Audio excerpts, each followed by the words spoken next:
चिंतन गुरुदेव दत्त, गुरु आमचा तू आम्ही भाग्यवंत.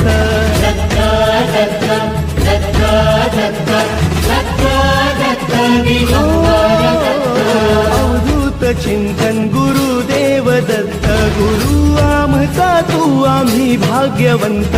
नसे जन्म मृत्यू नुरे काही खंत, न प्रारंभ मध्य नसे काही अंत.